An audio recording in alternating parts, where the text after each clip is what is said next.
C'est presque de l'info, c'est la revue de presse de Nicolas Canteloup. Et comme chaque jour, on retrouve Nikos pour le titre principal de l'actualité. Julie, salut à tous, salut chers auditeurs. L'info surround de ce morning, c'est le bac.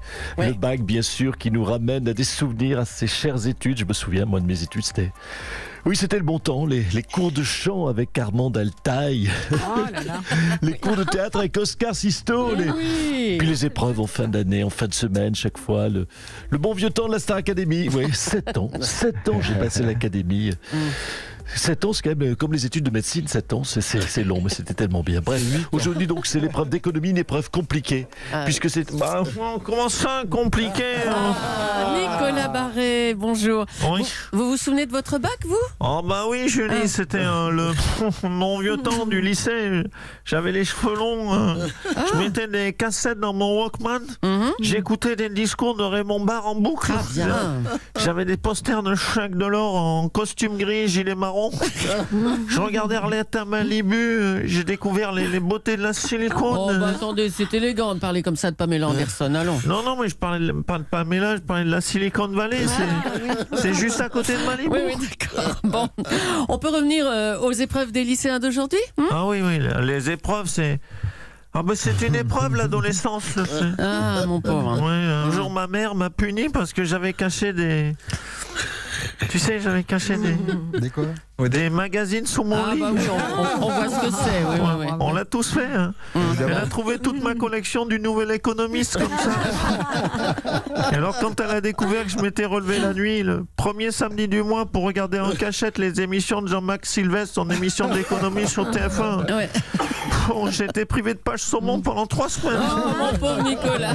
Bon écoutez, à bientôt. Et puis bon courage au lycée, hein, bien sûr qu'on n'oublie pas. Nicolas Sarkozy sera bel et bien jugé pour corruption dans l'affaire des écoutes. Bonjour Monsieur Sarkozy. Madame Pujadas, quelle indignité inouïe. En plus, ça fait 2 jours de suite. Autant hier sur le Qatar, vous étiez indigne, mais là, mais moins. Autant aujourd'hui, vous êtes indigne, mais plus. Mais vous savez quoi? Je n'en ai que faire. Vous savez pourquoi? Oh. Tout simplement parce que Oh là là, c'est reparti. un jour, la vague recule. Elle revient toujours, comme je l'ai dit. La vague de la calomnie clapote. Mais la barque du sage ne chavire pas. Oh là là là. Oui, Mme Bouchard. Vous savez, c'est pas l'homme qui prend la mer. C'est la mer qui prend l'homme. Bon, bravo.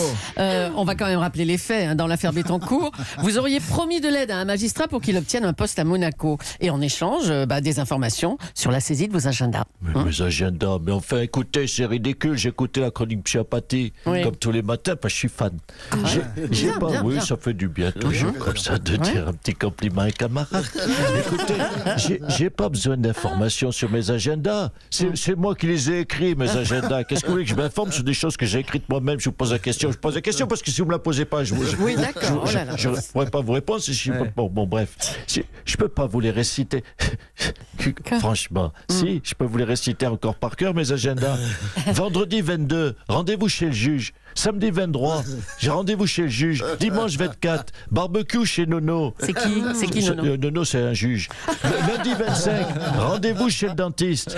Ah non, pardon, c'était chez le juge, j'ai mal écrit. Vous voyez, j'ai pas besoin de promettre un poste sur un rocher bétonné dirigé par la famille Paris-Match pour obtenir des informations que j'ai déjà. Franchement. Oui, c'est bon. Je pose la question. Alors, vous verrez Je vous ça. la pose parce que si vous me la posez pas, je ne pourrais pas y répondre. Si je ne peux pas y répondre, c'est quand même le comble de la démocratie que je ne puisse pas répondre à une question qui ne m'a pas été posée. Je vous le dis comme je pense, c'est pour ça que je vous le dis, c'est pour ça que je pense, c'est pour ça que je vous le dis comme je pensais. Écoutez, vous verrez ça avec les juges, hein, de toute Inarrêtable, façon. je suis. Bon, sinon, autre chose. Tiens, Michel Platini est ressorti libre de sa garde à vue au sujet des conditions d'attribution de la Coupe du Monde 2022 au Qatar. Nicolas Sarkozy, vous auriez poussé Michel Platini lors d'un déjeuner à donner sa voix au Qatar en échange d'arrangements entre le Qatar et la France. Non, mais qu'est-ce que vous insinuez? Ces soupçons sont ridicules. Ah bon? Mais écoutez, on dirait que vous faites comme si attribuer le mondial à un pays minuscule qui n'a aucun stade conforme, avec aucun joueur connu, et où il fera 62 gallons pendant l'été, vous faites comme si c'était louche. Oui. Vraiment, Mme Leclerc, c'est pas de votre niveau. Vous cherchez la petite bête. Oui, c'est ça. Allez, merci Nicolas Sarkozy. À bientôt quand même. Hein. Oui. Au revoir. Vous faites pas le faillot, Aliagas. Pas du tout. J'ai dit au revoir. Juste poli, Oui, vous hein, avez un Nikos. ton mielleux qui vous va pas. Bon, alors, bye bye. Allez. Oui, ça, c'est plus conforme à nos relations. Une quinzaine de députés de différents bords politiques vont déposer une proposition de loi favorable à la dépénalisation du cannabis à usage récréatif. Pour en parler, nous sommes avec le ministre de l'économie, Bruno Le Maire. Bonjour. Oui, bonjour Madame Julie. Bonjour Monsieur Aliaga. Et bonjour à tous vos sympathiques subalternes. Bonjour. Il n'y aura pas, Madame Leclerc, de débat. Je suis contre la légalisation du cannabis. La drogue, c'est mal. Cela fait des ravages, nous le savons tous. Addiction, problèmes de santé, album de Yannick Noah, c'est terrible. D'accord, bon. En tout cas, les dépositaires de ce projet de loi proposent un monopole de l'État sur les graines, la production et la vente, ce qui rapporterait plus d'1,8 milliard d'euros. Vous vous rendez compte ? Pardon ? Vous avez dit combien ? Ça rapporterait combien ? 1,8 milliard d'euros. Pas mal. Ah oui. Oui. En même temps, vous savez, j'aime beaucoup Yannick Noah. Et puis, vous l'avez peut-être remarqué, j'ai l'âme d'un rebelle. Il ne faut pas être, je crois, dans la vie dogmatique. Monsieur Aliaga, Oui. auriez-vous un joint à me dépanner ? Désolé, je n'en consomme pas. Oui, mais vous connaissez du monde qui en consomme. Il ne faut pas mourir idiot, je crois. Ah, voilà, merci, Madame Dacosta. Alors, voilà, il y en a... Oui, il vient de faire son coming out. Ah, voilà, de façon détournée directe. Il y en a oh, tiens, il y en a un qui est tombé de votre poche, Monsieur Apathy, je ne m'y attendais pas. Attendez, à mon avis, c'est le...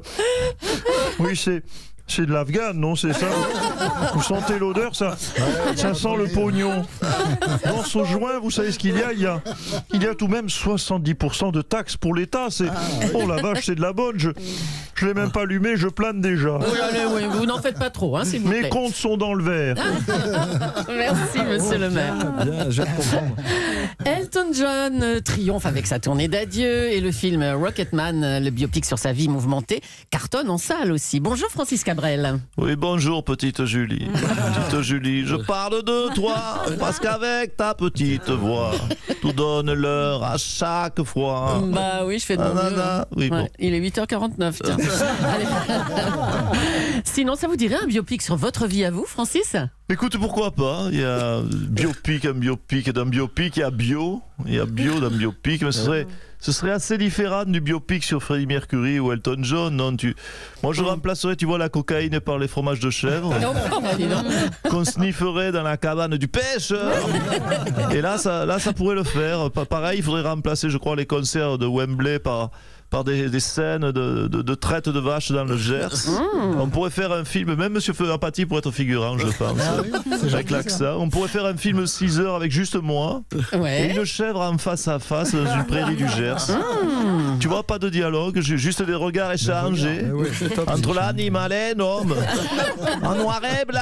En plus, Sobre, il faut rester sobre. eh ben, ça va être passionnant. Hein. Vous n'avez pas peur qu'on s'ennuie, Francis? Bon, écoute, pas plus que devant des films afghans ou coréens. Je pense que c'est parfait pour une sélection pour Cannes. Bon, bah on attendra. Alors. Dites-moi, excusez-moi de m'immiscer, bonjour. Éric Ciotti, bonjour. Alors, vous voulez parler cinéma, vous aussi? Oui, car j'ai décidé de faire mon biopic moi aussi. Oh là là là là. Comme Rocketman. Et comment ça va s'appeler, cette chose? Pocketman. L'homme qui tient dans une pochette. Un film qui, je l'espère, obtiendra un succès concomitant. Concomitant. Mon Dieu. Allez, merci, monsieur Ciotti. On va passer aux images du chauffard qui avait agressé un aveugle. On en a parlé hier et ça continue à faire parler, justement. Bonjour, Gilbert Montagnier. Oui, bonjour Gilles. Un plaisir de vous retrouver, Gilbert. Bonjour, hein. je suis content de vous retrouver. En plus, j'ai failli pas venir. C'est une épidémie en ce moment. Je sais pas ce qui se passe dans Paris, mais les conducteurs agressent des aveugles tous les jours. Même moi, ouais. Ah bon, mais même vous, qu'est-ce qui s'est passé? Oh oui, écoute, je traversais la place de l'Étoile à pied, voilà. Ouais. Comme ça, tu vois, je mettais un pied devant l'autre, un pied devant l'autre, le gauche, le droit, le gauche, tout tranquillou. J'étais comme ça, en liberté, oui. Et puis là, et là, mais 50 personnes, oui, 1, 2, 3, 4, 5, 6, 7, 50 personnes ont failli me renverser avec leur voiture, leur bolide, oui. Et ils m'ont tous crié dessus. Oh, il faut qu'ils se détendent. Je leur dis, écoutez la musique de Gilbert dans la voiture, ouais. Après, traverser la place de l'Étoile à pied, c'est quand même dangereux, hein, Gilbert. Ah, mais ça, j'ai remarqué. Mais j'ai essayé autre chose. J'ai pris une trottinette électrique. Oh là là là là. Hop là, zou, ça file. Alors là, même problème. Dès qu'on arrive sur le périph' et que ça klaxonne, En plus, c'est pas très juste parce que j'ai pas été en contresens si longtemps que ça. Franchement. Puis j'ai installé un petit avertisseur pour qu'on m'entende venir. Écoute un peu.